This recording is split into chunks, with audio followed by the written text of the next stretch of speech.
Welcome back to the podcast. It's wonderful to see you here again, ready to challenge old thinking and grow into your next version.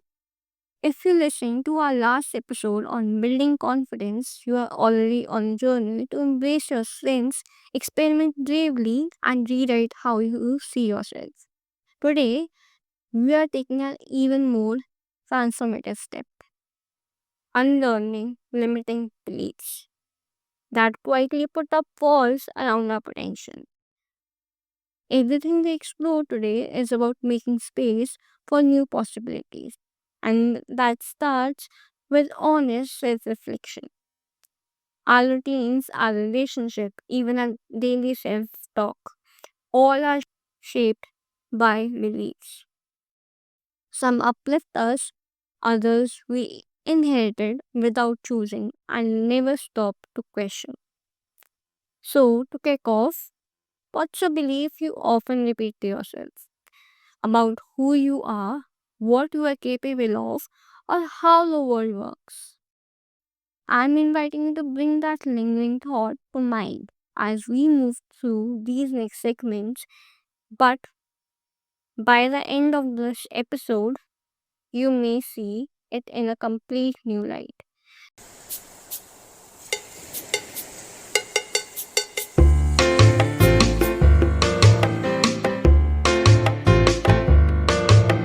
Chapter 1, Understanding Limiting Beliefs. Let's take our time getting to the roots.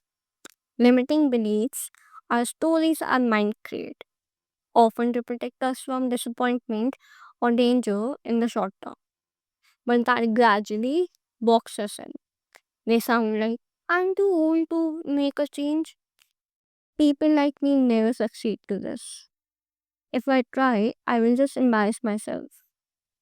These thoughts may seem harmless at first, but over time, they actually become the lenses through which we interpret every experience. Think back.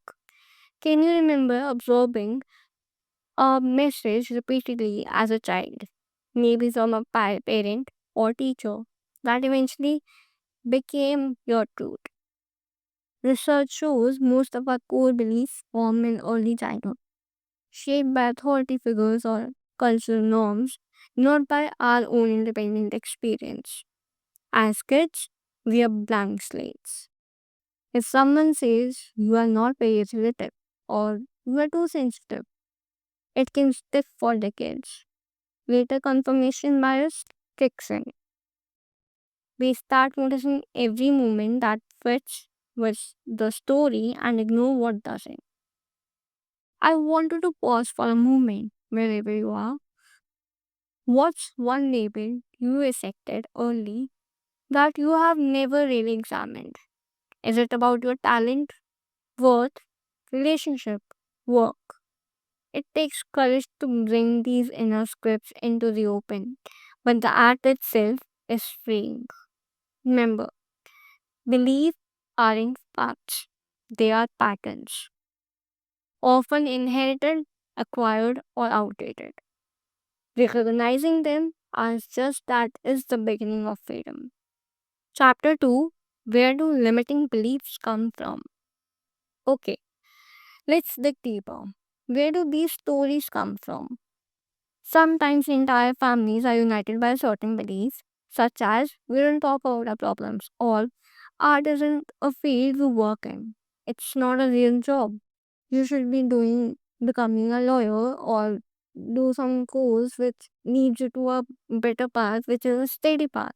These transgenerational stories get passed down, sometimes wordlessly but always powerfully.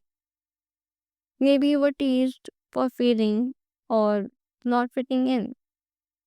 Moments like these can etch themselves deeply, not because they are true, but because we crave acceptance. Across cultures, the right way to be successful, attractive, or happy is often narrowly defined. Social media amplifies this, dripping out a steady stream of norms that may or may not suit us. Even a single failure, public speaking going badly, getting rejected from a dream job, can leave a mark. Without guidance to process these moments, we may wrap them in stories like I'm not a public speaker or I never get the things I want. Here's a real world reflection. Think of something you always admired but never pursued because it's not for people like me. Where did that rule come from? Was it ever directly true for you, or is it a borrowed limitation? When we see beliefs not as personal failings but as a learned habits, it becomes possible to choose differently. Okay, I wanted to reflect to this. Over the next few minutes, jot down these three specific messages you received growing up, positive or negative, that you think might still shape you how you approach new opportunities. Remember this.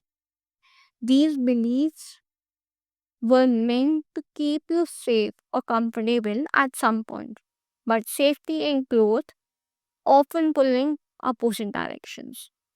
It's up to you to decide which voice gets louder going forward. Chapter 3, Building Awareness. Unlearning starts with noticing in real time. Most limiting beliefs aren't obvious until they trip us up. Here's what to watch for.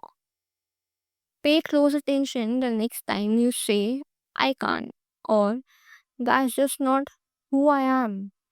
Even small situations like choosing not to speak up in a meeting or skipping out on a fitness class, these are clues. Sometimes the body keeps score before the mind does. Do you feel anxious, tense, or drained when facing certain situations? That's often a sign you are running up against a deeply held belief. Take a step back. Is there any pattern in your life you are not happy with but keep repeating? For example, always ending up in similar relationships or feeling perpetually stuck at a certain career level? Start a belief journal for 1 week. Each evening, reflect. When did I feel held back or small today?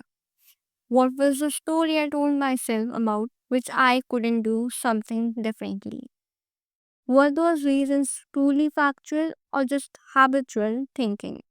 Example, I wanted to network at today's conference, but told myself I'm bad at small talk. Reframe it. Maybe I just need more practice or to find a style that fits me. Awareness is not about blame, it's about curiosity. The more you develop this observer mindset, the more power you have to rewrite old scripts. Chapter 4, Challenging and Rewriting Limiting Beliefs. Okay, with the light of awareness, we move to action. Disrupting a limiting belief is uncomfortable. It means questioning everything you have assumed something for years. Firstly, we will do evidence testing. When you notice a limiting belief, ask, is this always true or have I ever disproven it? Even a single exception weakens the belief's hold.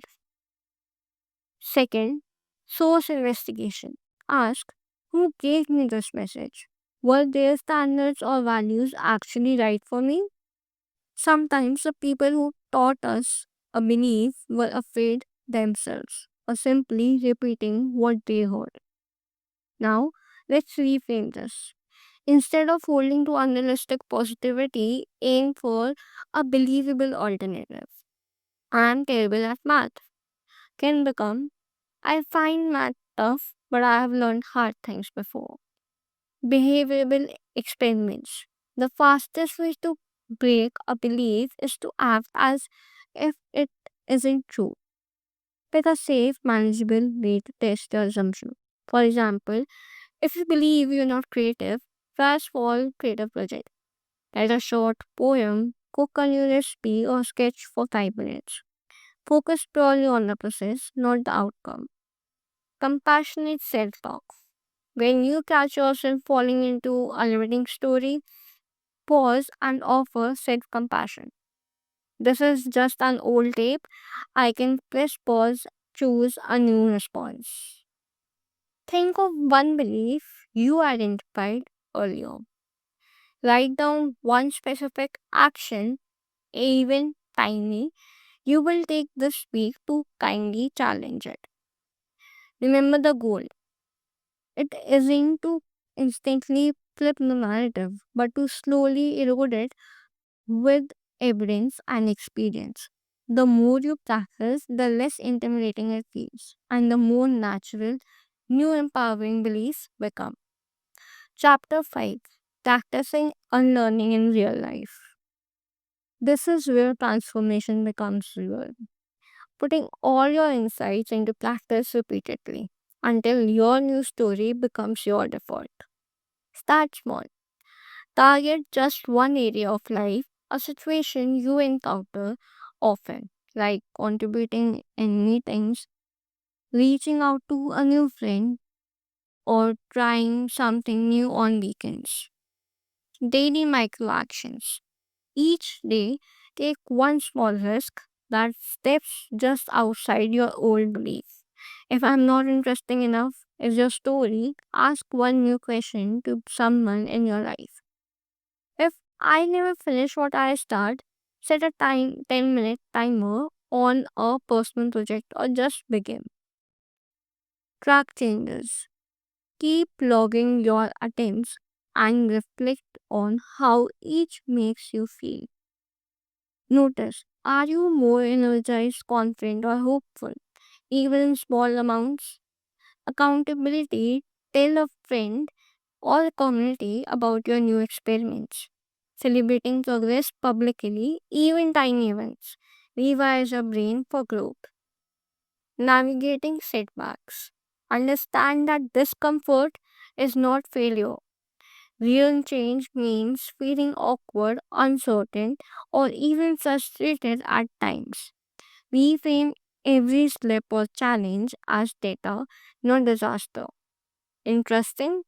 I still get nervous in groups, but I spoke up once today.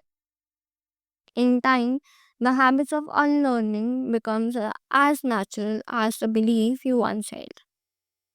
Now, who do you want to become? Now that you know you are not stuck with inherited beliefs, what could change for you in the next month? If you just challenge one cool story again and again. Thank you for taking this deeper journey with me today.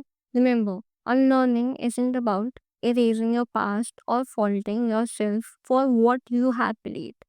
It's about meeting yourself with curiosity, compassion, and a real openness to growth.